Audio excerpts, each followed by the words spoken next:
Oh, y'all seen Rich take off his microphone and run into the forest and Felicia chase after him. Oh my lord. And Michael and Kaylee, he keeps finding out that she has lie after lie after lie when it comes to this money. Momo and Bonita and Goddess, this love triangle is coming down on him quick. Let's get into the last episode, Love After Lockup. Now, of course, Momo is still trying to convince Goddess that he was just with family, and she's thinking that he got something else going on. He goes to the Spicy Club, we know as TRIP, and he says that he had a good time. He gets in about 4 a.m. in the morning. Of course, she is pissed. This man proceeds to get back up, get dressed again, and now he's going to a lounge. Of course, she's irritated, but he don't care because he's like, I'm finally home and I'm going to do what I want. He pretty much tell her that she don't have a choice but to roll with what's going on. Now, Bonita is at home getting madder by the minute. She meets with a friend and she tells the friend that he better either be in jail or in the hospital because other than that, she gonna have a real problem with him. She calls the mom because she needs some information as far as what's going on. Of course, the mom lies and says that he had a toothache and he was asleep and all of that stuff because the mom, the dad, and the cousin are all in the lie with Momo. Trifling. She asked that they take the car because they had let her use the car, and they say that they did come get the car. They need to get an oil change. It's just lie after lie after lie with this family. Of course, she's pissed. She even tells production to get the hell out of her house because she is beyond mad at this point. He's trying to call her and she ain't trying to hear it. She pulls up his IG. She sees that he just got his hair braided. He got clothes on. He's taking all these pictures like he's out and about. And she is so angry. She's like, first of all, who in the hell did his hair? Second of all, where is he going in these clothes? She just gets pissed and she actually starts attacking a cake that she has for him. I mean, she smashed it to pieces. And while she's doing all this, he is actually pulling up to the house. But that's where they part ends. Dramatic, very much so. Nadia and Cyrus, he tricks this lady and tells her that he has to go back to jail. Now, why would he do this with a crash out? It was not a funny moment at all. He also reveals that his mom had only been to visit him in jail twice, so he cannot wait to go see his mom. Now, her family and his mom and everybody's getting together for New Year's or whatever, and they're waiting on them to pull up. She is super excited that he's gonna meet these kids. You know how weird these girls are. They cannot wait to make these men be daddy to their children that they don't even know. After 5 minutes of meeting the kids, he says that he feels like a good father. Excuse me? Can we pack it up? Because you're doing too much. Then, of course, her family's not feeling him. The sister said that she thinks that he's seen that the way Dia was treating his homeboy, and he pretty much wants that treatment and he wants to be taken care of. And I think she's right on point. Now, they all start drinking, and her mom is not feeling it. She tells him that he probably needs to slow down. He probably shouldn't be drinking because he's still on papers, he's on parole and all this different stuff, and he's going to get in trouble. And they pretty much laughing her off and telling her that she is doing too much. But I think he needs to listen because he is running through full force minute one. The sister pulls them aside and pretty much tells him that she had been to jail, so she know what he's going through and how he wants to live his life, and pretty much spitting the game that she know he full of shit.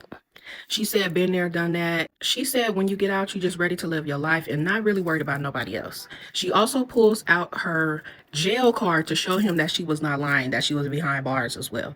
I think this sister is going to be good for her because Dia has no discernment. She is just oblivious. Now, Rich takes Felicia shopping. She says she needs some new clothes because she gained some weight, and if he's her man, he should be able to pay for it. Okay, Felicia.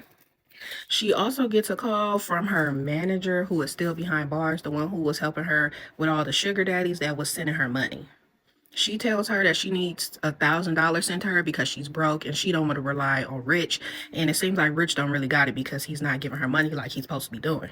He's confused on why she's still talking to the dudes. I guess he thought she was gonna lie about it. He asked her and she's like, yeah, I still gotta talk with the dudes because you're not giving me no money, so I gotta get it from somewhere.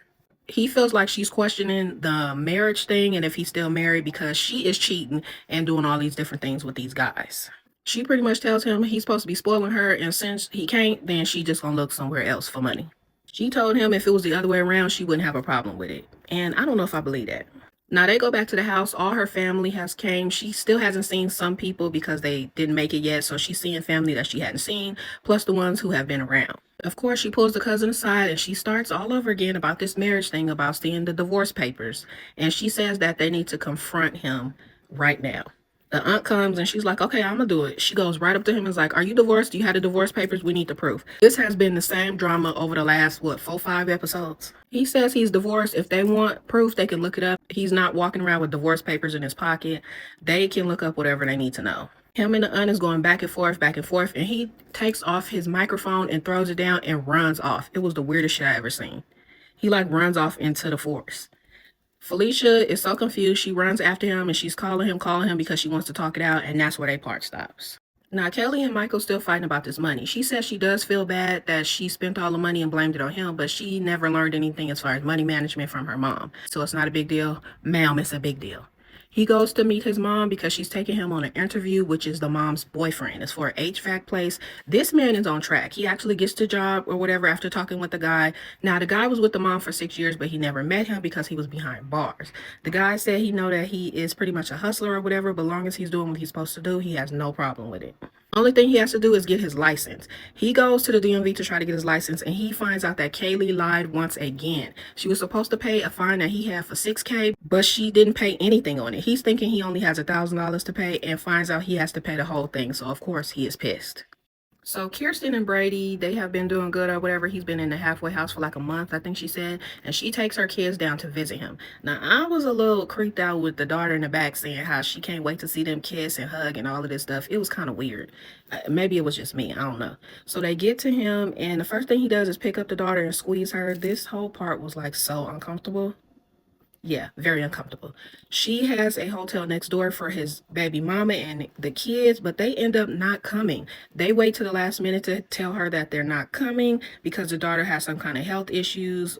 It just seems like a bunch of drama. And I don't know why she's trying so hard to be best friends with this baby mama. This whole situation is weird between them. Of course, he's pissed he can't see his kids, but what else can he do but wait? Now, that's a wrap up on this episode. They do not spare the drama on Love After Lockup. If you're not watching it, what the hell are you doing?